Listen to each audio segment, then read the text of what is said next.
O que convence a gente pode correr uma maratona não é a maratona, é só um passo. Ela podia até julgar que ela deu um passo e não conseguiu dar um passo, mas ela precisa dar um passo. Então ela projeta no futuro dela. A gente engraçado, a gente acredita que a gente é no presente o que a gente projeta no futuro. Se eu projeto na minha cabeça que eu não consigo correr uma maratona, eu não dou o primeiro passo. Se eu projeto que eu não consigo, porque a gente quer salvar energia. Então, mas se eu dou um primeiro passo e eu não morro no primeiro passo, eu posso escolher dar um segundo passo. E se no segundo passo não parece uma coisa de todo mundo, como a gente é, eu posso dar o terceiro passo. E é pequenos passos na direção certa. A paralisia dela vem desse passo. É claro, se você tiver um caminho, se você estiver indo para São Paulo e dando um passo para o Rio Grande do Sul, não funciona. Nenhum andador mais habilidoso do mundo vai chegar em São Paulo. Então, primeiro você tem que ter navegação, direção.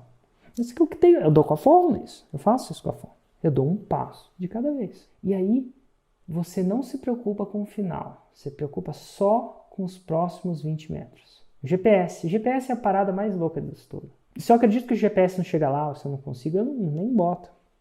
E ela dá um passo. Depois dá outro passo. Depois dá outro passo. Eventualmente, o legal de maratona, né, que é difícil de correr se você limitar o tempo. Mas todos nós somos capazes, e inclusive é muito relativamente fácil se não houver tempo, né? Se eu puder correr 10 metros hoje, 10 amanhã, 2 amanhã, depois 20 amanhã, não sei. Você eventualmente corre maratona. A vantagem do 6 em 7 é que não tem limite de tempo. Você pode fazer o 6 em 7, se quiser fazer mais rápido, você corre mais rápido, se quiser fazer mais devagar, ou não quiser. Não tem competição, não é se eu chegar, você não chega, né? Diferente. Não é se eu chegar, você não chega. E isso torna esse jogo interessante. E ela não dá esse pequeno passo. E ela não dá, né? Não dá. Ah, por quê? E ela começa. Existe uma fase da racionalização que ela não fala não quero. Às vezes ela fala não consigo. Mas ela começa a migrar para outras razões mais plausíveis. Então, se eu não consigo, não é plausível para ela, né? Ela vai, eu não tenho tempo. Engraçado, ninguém tem. E faz mesmo assim. Ah, não tenho dinheiro. Sou capaz de mostrar 20 pessoas. Tem um cara que estava devendo até 3 milhões de reais e comprou a fórmula.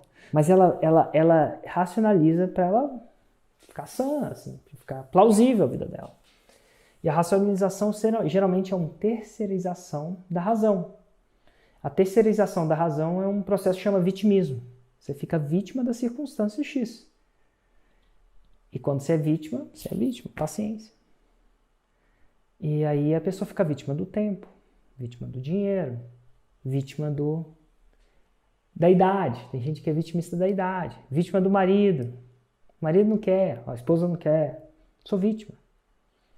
Inclusive quando alguém não quer mesmo, a razão mais plausível é falar que o marido não quer, né? Até quando você vai querer viver como vítima? Você vai ter o ônus e bônus de viver como uma vítima. O ônus é que você não vai conseguir chegar lá, né? Você é vítima. O bônus é que você vai conseguir ter razão para não fazer nada. É tipo assim, você se sente bem não fazendo nada, afinal não é sua culpa. Você se sente menos energia gasta, né? Você economiza energia. Culpa é uma parada que dói um pouquinho. É bom, o paciente precisa, mas dói, que nem metiolate na nossa época. Doía, mas resolvia. Hoje nem dói, não dói, não resolve, mas na época doía. Mas resolvia. E o mais louco é que a dor passa. É interessante. A dor passa. O 6 em 7 fica. Ficou para a galera que fez. E eu vou te falar o seguinte. É só distinguir quando você está sendo vítima no momento.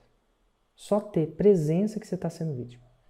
O fato é que vez após vez você vai ver exemplos de pessoas sem dinheiro, sem tempo, com filho, sem filho, com 3 filhos divorciados, em casa, com filho em casa, fazendo 6 em 7. Sem internet, pegando a internet do vizinho, estacionando o carro na internet do vizinho para pegar e fazendo 6 em 7 mesmo assim.